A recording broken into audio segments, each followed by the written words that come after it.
Florida, the sun sets. The action set to begin. The Stetson Hatters welcome in a top 10 team in the country. Again, the Oklahoma State Cowboys, right after playing against the Washington Huskies, a tight 2-1 loss earlier today. It's incredible what these young ladies can do earlier and earlier with all the travel ball programs. She ropes this one into right field for base hit. Talon turns on this inside pitch. Just sits a little too fat over the plate from Giannopoli at third, both playing in here. Infield at double play depth. That bunt is into the left-hand batter's box. The throw down is in time. The throw behind Edwards. She's back in safely. Nearly a double play for the Hatters.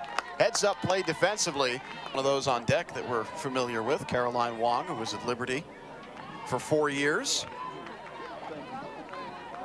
1-2 on the way to Godwin. Hobbs got her with the off-speed pitch.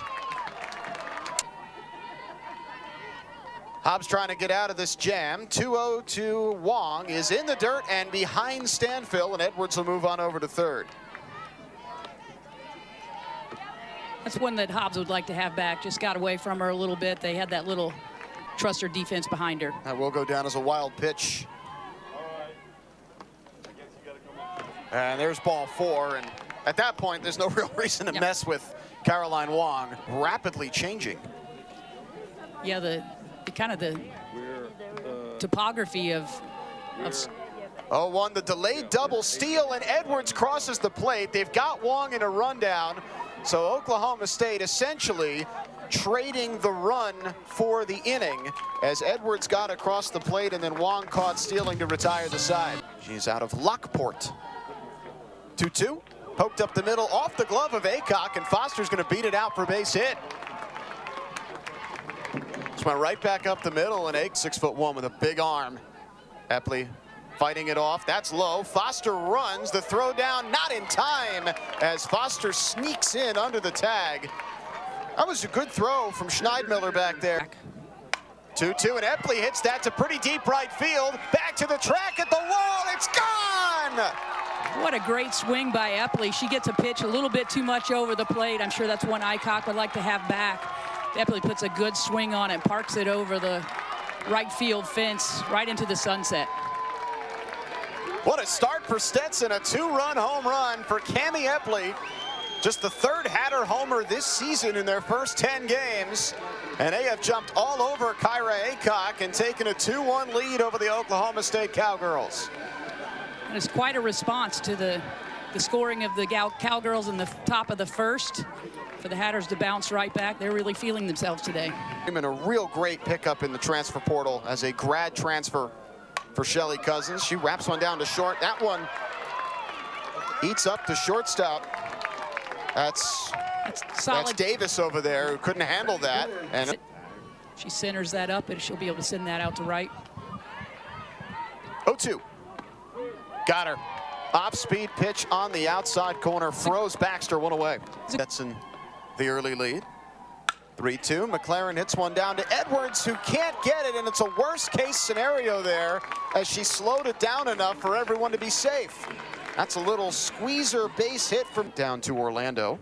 Played in just 16 games. She hits this ball in the air to left center. That's pretty deep. To the wall, off the base of the fence. The runners had to hold, so all it amounts to is a very loud single for Michelle DePuma, but her bat is coming alive. 1 out in the bottom of the first against Kyra Aycock, as you see, just threw her 30th pitch of the inning. 1-1, that's queued up the middle, base hit into center field. Sinaraki's in. Here comes McLaren. It's a 2-run single for Haley Fox, and the Hatters have a 4 spot with potentially more to come here in the first. Haley does a great job of just not trying to do too much. She turns on this pitch, drives it right up the middle. Just it's a nice low inside pitch. She gets her bat head down, drives it right up past the second baseman, who was having to cheat in because you have the runners at third. Gets a clean single and allows the runners to go around the merry-go-round. Does Kevin Gajewski have to think about a pitching change sooner than later? So now second and third with 1 out. 0-1 to Stanfill, tipped foul. Jordan's got some serious natural power. She has 10 home runs in her career. She's just struck out a little bit too much. ESPN Plus Originals. Work Hobbs throwing nothing but strikes so far in the second, one away. Whether it be gaudy numbers from high school or gaudy numbers from a transfer situation. And that's a gaudy smash out to center field. No doubter for Rosie Davis. Rosie catches all of this one. Definitely a pitch that Hobbs would like to have back. She catches way too much of the plate on this. Rosie centers that one up and sends it out in a hurry. Off to a torrid start to her college career. Second home run for Rosie Davis, who is now 11 of 24 to begin her time as a Cowgirl, and the lead is cut to 4-2. Just like that. That is dead center on occasion. It's a 1-2 to Schneidmiller. That one hit in the air to right towards the wall, and Fox runs it down. All that speed out there coming in handy. And a loud second out is Sophie Page. Transfer from UAB. It's the first pitch in the air, shallow left center, out for the shortstop, Foster, to make the catch, and that retires the side. Looked like she wasn't going to escape it, but got two huge outs to limit the damage, keep Oklahoma State in the game. This one up the middle, Foster's 2 for 2. Yeah, I imagine Icott got a bit of work in the bullpen between innings over there to work some. There were so many rainouts over the weekend, and Washington was looking for a game, and the Hatters obliged. Ground ball to short, they'll go for the lead runner, and the ball's into right field. Foster being waved around third, the ball's going all the way to the wall. Foster is in, Epley to third. Defensive catastrophe for the Cowgirls. The Hatters tack on another run. Then Addison was able to score from first base. We're fortunate that Cammie was not able to score as well with her speed. So it should go down as a fielder's choice and an out. And I think bringing that in the transfer portal, that kind of becomes contagious. When you that see one up the middle, base hit, 6-2. Now Freeman not trying to do too much there, just lines it right back up the gut. And the Hatters have tacked on 2 more. Still nobody out here in the bottom of the second. You know, the old adage that hitting is contagious. Leith does a good job here, just taking that low middle pitch right up the middle. But once you see your teammates start having success, kind of low and out. See if she looks to push something up the middle this time. Gets a piece of this one. Slow roller that Edwards can't glove cleanly, and everybody's safe.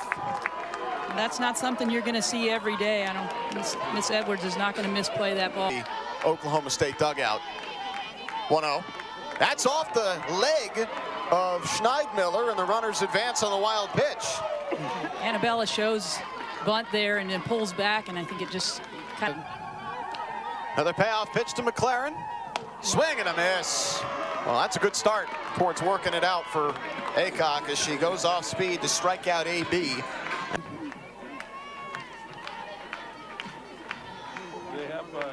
One, 2 to DePuma. Swing and a miss. Back-to-back strikeouts for Aycock. Our side near the Oklahoma State dugout that caught a bit of a jump scare from that one. 0-2 pitch. Ground ball, Edwards sure-handed this time, and the inning is over. So the Hatters do strand a pair and score. I'm certain Scotland David has some family in attendance. She's from Ponte Vedra, Florida.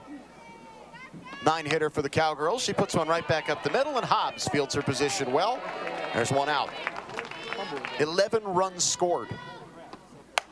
She hits this one in the air to right. That'll chase Fox back, and it zips over the fence for a home run.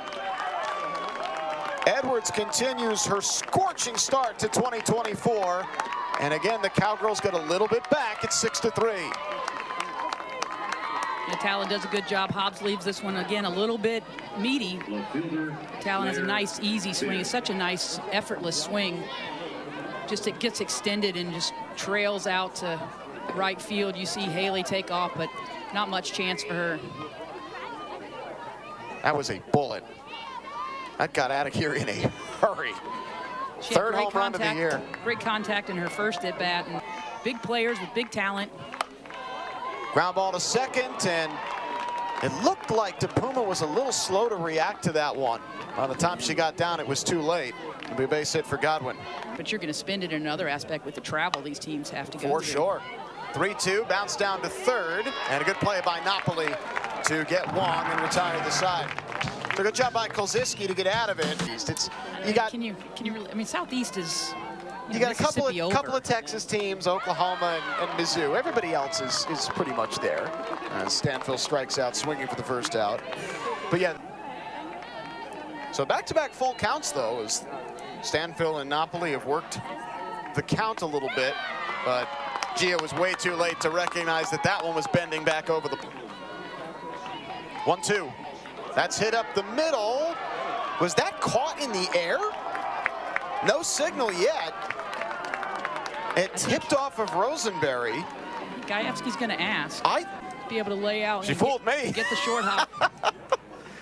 So Foster's 3 for 3, and it won't amount to much as Epley grounds out to Davis on the next play. And there is the first 0 posted by either team today. Body was doing what their mechanics were and being able to make adjustments. I think that's huge, and I think in all your. Oh, that's a shot out to center. It'll stay in the yard though. Epley getting under it, makes the catch for the first out. I think all your premier pitchers for sure to grow not only from their coaching staff but from each other. Davis jammed. That's an easy one at first for Baxter. It's a great pitch by Kolziski, and there's 2 out. I mean, one of the amounts of time on your strength, on your conditioning, on your hitting skills in a cage, on the mound in a bullpen, fielding. We did not spend an enormous amount of time in this 4th inning. We did not. Caitlin Kolziski with a 8-pitch, 1-2-3 top of the 4th. Just in the first couple of innings, and we're able to put up a 6 spot. Little tapper up the middle, Rosenberry there. A low throw, but so low that it actually bounced pretty nicely. Well, there you go. Providing then. she had time.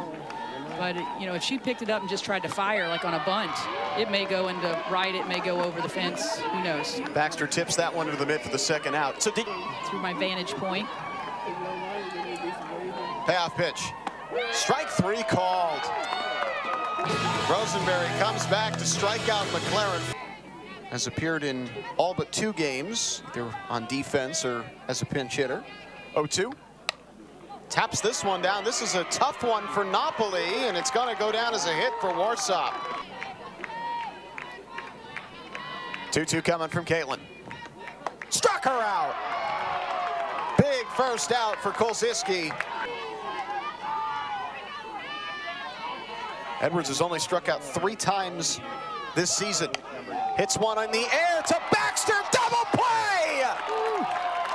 Marissa Baxter makes the catch, taps the bag with Warsop diving back. Exactly what the Hatters needed as Edwards has been to get, you know, more mound presence, especially while you have the other 2 up in Marine and Hobbs for them to throw after. Talk about mound presence. Rosenberry is.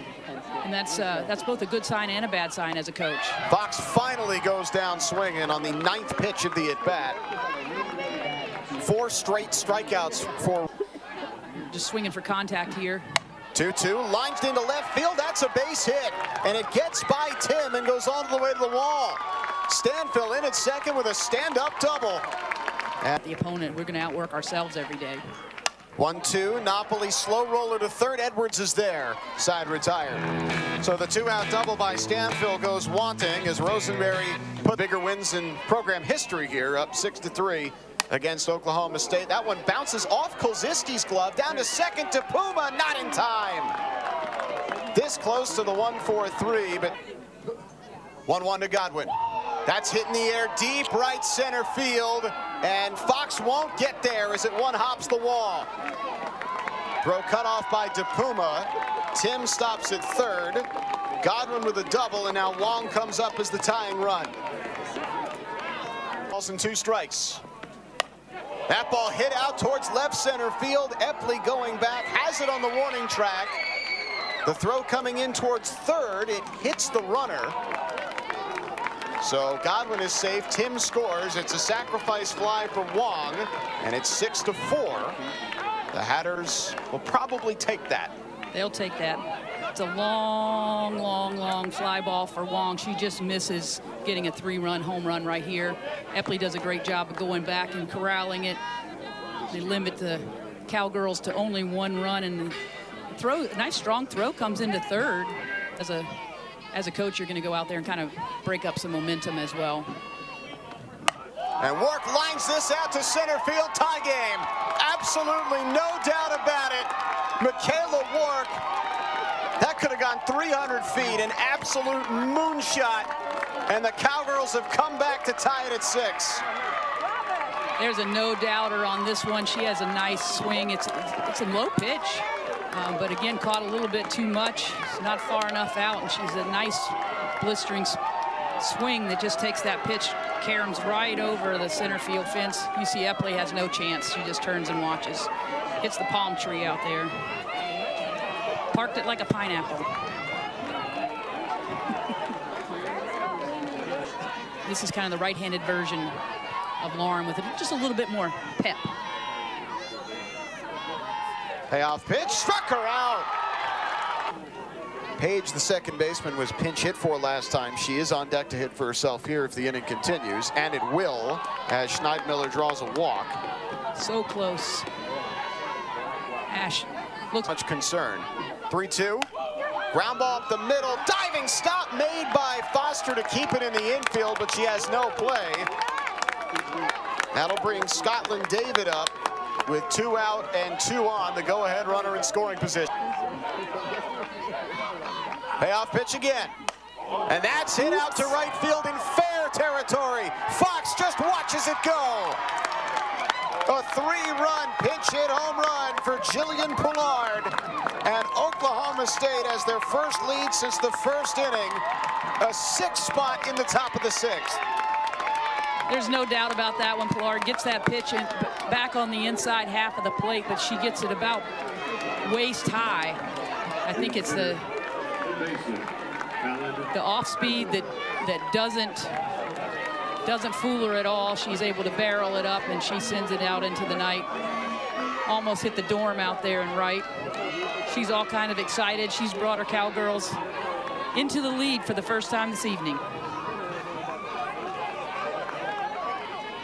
And another pinch hitter here for, Edwards still up here as she takes a strike and then flies out to left field to retire.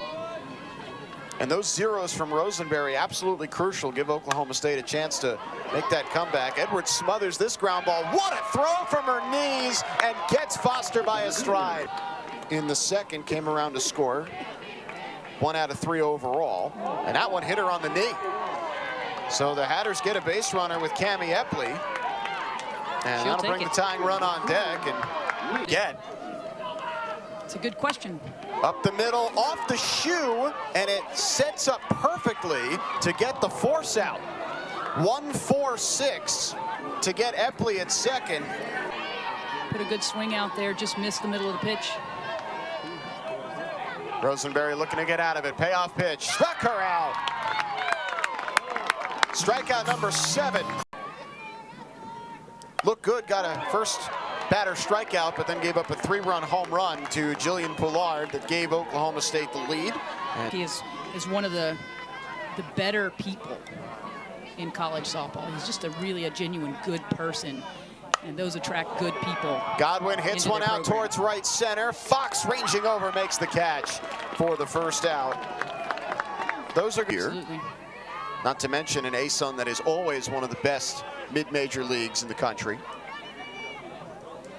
Of course, Patricia Wilson Field never lets you down as far as the quality. Oh, there's your home run for Wong. She got all of that one, a line drive shot to make it 11-6. So it took the Cowgirl bats a little while to settle in and adjust. Perhaps the pushing the game time back started them off a little bit in the hole, but they have had no problems making up ground. First game in nearly 2 years in which Oklahoma State has hit 5 home runs. That was against Texas Tech on March 27th of 2022 as a senior for her all-around contributions at the school. And she gets work to pop one up towards shallow right center. Fox coming in to make the catch. And there's 2 away. MO was to slow down the game, but I think overall, I think softball had a pretty good pace. Payoff pitch, hammered down the left side. That's a base hit for Davis. The single through the 5-6 hole.